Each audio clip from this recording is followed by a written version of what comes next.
Breaking news చూస్తున్నాం. ఏపీలో polling నిర్వహణలో ఎన్నికల సంఘం వ్యవహరించిన తీరు, ఈవీఎంలలో లోపాలపై జాతీయ స్థాయిలో ఉద్యమించేందుకు టీడీపీ అధినేత చంద్రబాబు నాయుడు సిద్ధమయ్యారు.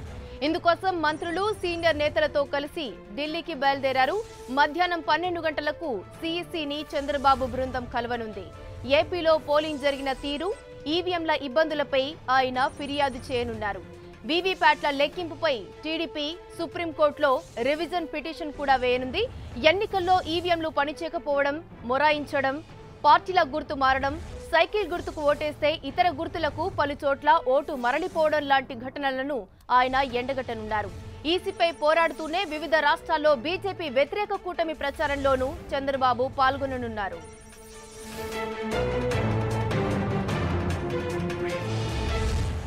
దీనికి సంబంధించి పూర్తి సమాచారాన్ని సీసీ కార్యాలయం నుంచి మా ప్రతినిధి గోపి లైవ్ లో అందిస్తారు. గోపి,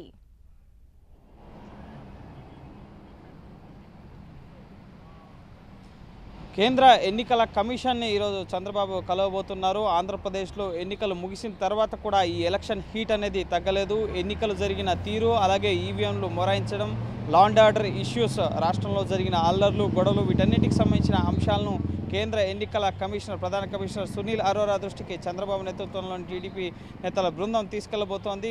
ముఖ్యంగా మధ్యాహ్నం 12:30 గంటలకి కేంద్ర ఎన్నికల కమిషనర్లు, ముగ్గురు ప్రధాన కమిషనర్లను కూడా చంద్రబాబు కలవబోతున్నారు. ఇప్పటికే రాష్ట్రంలో ఈ ఎన్నికలు జరిగిన తీరుని ప్రజలకు వివరించడం జరిగింది. జరిగిన ఎన్నికలే కావని చెప్పి చంద్రబాబు ఈ ఎన్నికల నిర్వహణ పట్ల తీవ్ర అసంతృప్తితో ఉన్నారు. కేంద్ర ఎన్నికల సంఘం ఈ ఎన్నికలు నిర్వహించడంలో వైఫల్యం చెందింది. ముఖ్యంగా రాష్ట్ర ఎన్నికల సంఘం ఆఫీస్ అనేది ముఖ్యంగా బీజేపీ క్యాంప్ ఆఫీస్గా తయారైంది అన్న అంశాలని ఆయన ప్రస్తావించడం జరిగింది. అలాగే ముఖ్యంగా రాష్ట్రంలో ఎన్నికలు జరుగుతున్నప్పుడు ముఖ్యంగా ఉదయం పూట ఈవీఎంలు మొరాయించడం, ఆ తర్వాత ముఖ్యంగా వచ్చిన జనాలు, ఓటర్లంతా కూడా తిరిగి వెనక్కి వెళ్ళిపోయిన తర్వాత మళ్ళీ ఈవీఎంలు పనిచేయడం, కొద్దిసేపు మళ్ళీ టెక్నికల్ ఇష్యూస్ వచ్చి మళ్ళీ పనిచేయకపోవడం, అర్ధరాత్రి తెల్లవారుజామున వరకు కూడా ఆంధ్రప్రదేశ్లో వివిధ పోలింగ్ కేంద్రాల్లో ఈ ఓటింగ్ అనేది జరగడం, ఇదంతా కూడా కేంద్ర ఎన్నికల సంఘం వైఫల్యమే.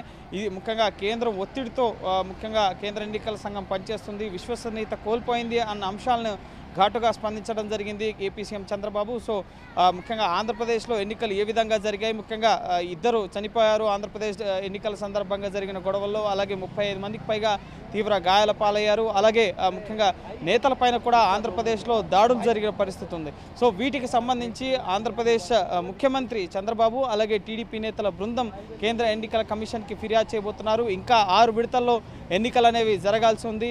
మొదటి విడత ఎన్నికల్లోనే ఇంత వైఫల్యం, ఇన్ని సమస్యలు తలెత్తితే ఇంకా జరగబోయే ఎన్నికల్లో అయినా సరే సరిగా ముఖ్యంగా ఈసీ ఏర్పాట్లు చేయాలి, చర్యలు తీసుకోవాలి అని చెప్పి టీడీపీ అధినేత చంద్రబాబు, అలాగే నేతల బృందం అంతా కూడా ఆయా కాన్స్టిట్యున్సీల్లో జరిగిన పోలింగ్ వివరాలని ముఖ్యంగా ఈసీకి తెలియపరచబోతున్నారు. ముఖ్యంగా ఎక్కడైతే గొడవలు, రిగ్గింగ్ జరిగాయో అక్కడ మళ్ళీ రీపోలింగ్ నిర్వహించాలి అన్న అంశాలని కూడా ముఖ్యంగా ఈసీకి చంద్రబాబు విజ్ఞప్తి చేయబోతున్నారు. అలాగే ఇప్పటివరకు 4 సార్లు చంద్రబాబు కేంద్ర ఎన్నికల కమిషనర్, ప్రధాన కమిషనర్కి లేఖలు రాయడం జరిగింది. ముఖ్యంగా ఓటర్ల తొలగింపు విషయంలో కానీ, అలాగే ఈవీఎంలు, వీవీప్యాట్ యంత్రాల ఏర్పాటులో వస్తున్న సమస్యలకు సంబంధించి కానీ, అలాగే వైసీపీ డబ్బులు పంపిణీ చేస్తుంది, ముఖ్యంగా ఎన్నికల అధికారులని బదిలీ చేయడంలో, ముఖ్యంగా పోలీసు అధికారులు బదిలీ చేసే విషయంలో కానీ, అలాగే ఎన్నికల కోడ్ ఉల్లంఘనలకు సంబంధించిన విషయంలో కానీ అనేక మార్లు ముఖ్యంగా ఈసీకి చంద్రబాబు ఫిర్యాదు చేశారు. సో వాటిపైన పట్టించుకోలేదు, కేవలం ఏకపక్షంగా ఈసీ వ్యవహరించడం జరిగింది అన్న అంశాలని ముఖ్యంగా ఈసీ దృష్టికి మరోసారి చంద్రబాబు తీసుకెళ్లబోతున్నారు. సో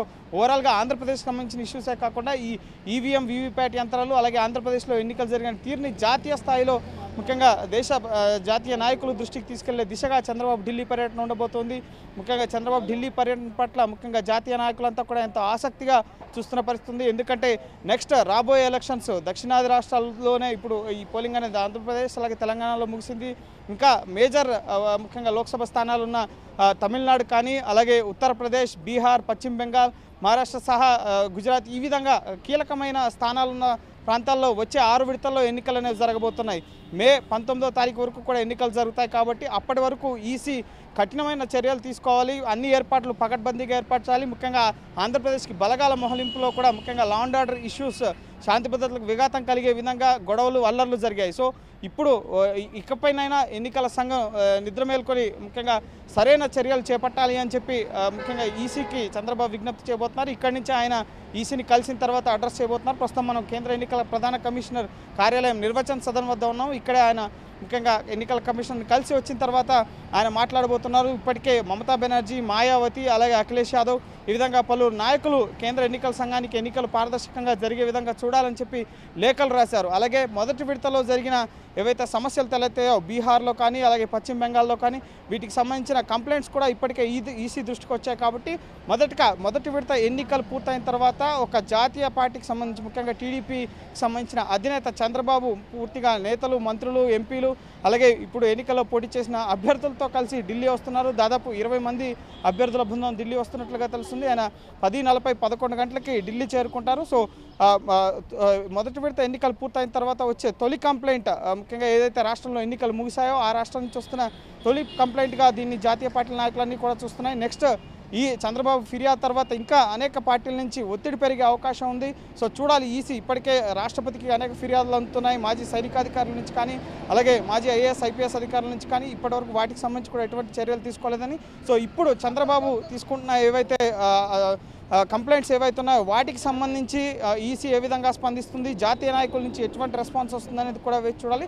కేవలం ఈసీని కలవడమే కాదు, ఈ వీవీప్యాట్ స్లిప్ల లెక్కింపు అంశంపైన రివ్యూకి సంబంధించి వివిధ జాతీయ నాయకులతో కూడా చంద్రబాబు ఢిల్లీ పర్యటనలో చర్చించబోతున్నారు. అనంతరం సుప్రీంకోర్టులో సోమవారం రివ్యూ పిటిషన్ ఫైల్ చేసే అవకాశం ఉంది. ఒక ఈవీఎంకి అనుసంధానం చేస్తున్న వీవీప్యాట్ యంత్రం కాదు, ఒక నియోజకవర్గానికి సంబంధించి 5 వీవీప్యాట్ యంత్రాలను లెక్కించాలి అని చెప్పి గతంలో సుప్రీంకోర్టు ఏప్రిల్ 8న తీర్పు ఇవ్వడం జరిగింది. సో దాన్ని తీర్పుని పునఃసమీక్షించాలి. గతంలో ముఖ్యంగా 16 టేబుల్స్ ఒక నియోజకవర్గానికి వేస్తే 24 గంటల్లోగా కౌంటింగ్ అనేది పూర్తయ్యేది. తదుపరి మర్నాడికి రిజల్ట్స్ అనేవి వచ్చాయి. సో అలా కాకుండా 6 రోజులు పడుతుంది, రిజల్ట్స్ రావడానికి ఆలస్యం అవుతుంది, సిబ్బందిని అధికంగా నియమించాల్సి వస్తుంది.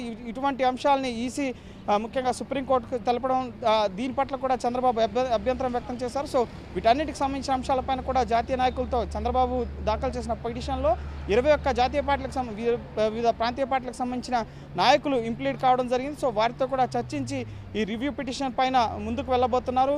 ఢిల్లీ పర్యటనలో ఈ ఎన్నికల నిర్వహణ అలాగే ఈవీఎంలు, వీవీప్యాట్లు పూర్తిగా దేశ ప్రజాస్వామ్యం అనేది ఒక మిషన్ చేతిలోకి వెళ్ళిపోయింది. అది ఎలా పనిచేస్తుంది అనేది ప్రశ్నార్థకంగా ఉంది. తాను ఓటు వేసిన ఓటు కూడా ఎవరికి వేశారు అన్నది ప్రశ్నార్థకంగా ఉంది అన్న అంశాలని చంద్రబాబు ప్రస్తావించారు. కాబట్టి ఇప్పుడు జాతీయ నాయకుల దృష్టి అంతా కూడా చంద్రబాబు ఢిల్లీ పర్యటనపై పడింది. సో చూడాలి ఈసీ చంద్రబాబు ఫిర్యాదులకి ముఖ్యంగా ఏ విధంగా స్పందిస్తుంది అనేది. Thank you.